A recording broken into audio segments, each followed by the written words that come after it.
tracking all digital outputs on that big story from republicworld.com as he joins us live right now.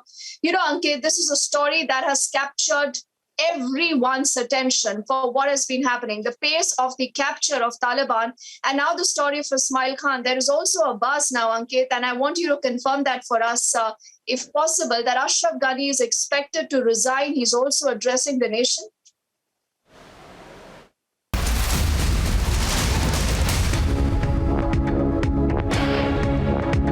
Absolutely.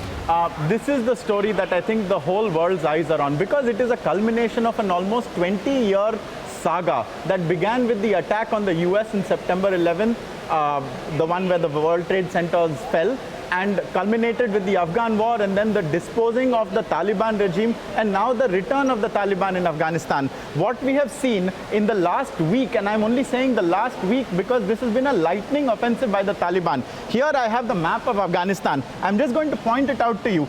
Here is where Kabul is, here is where Kandahar is, and here is Herat. Now, the Taliban in the last week has captured 18 out of 34 provincial capitals of Afghanistan. They have captured Herat, which you can see is on the western side. They have captured Kandahar, which is near the eastern border with Pakistan. And they have encircled Kabul. So that is what is being spoken about right now. Even though US intelligence agencies believe that there will be another 30 days before Kabul comes under pressure, I think part of that is only because the US's withdrawal's completion still has 30 days to go. That is perhaps the only reason why Kabul isn't already under pressure, is what some people are saying. But most certainly, very large areas of Afghanistan have fallen under the Taliban. We have just heard the story about now how Afghanistan has a very long history of bloody conflict.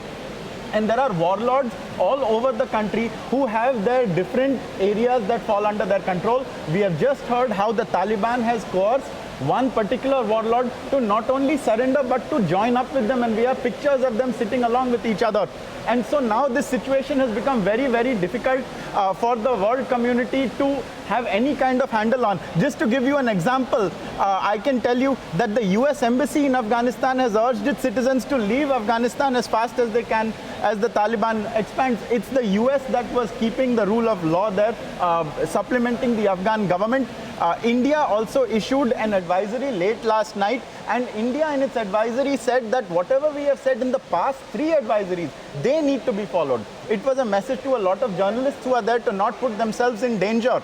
And finally, I can tell you that the slight helplessness of the global community in dealing with this can be seen from the UN Secretary General only now saying that he is closely following these developments and he is deeply concerned. Yes, well, the whole world is deeply concerned because the Taliban has made immeasurable strides in recent weeks.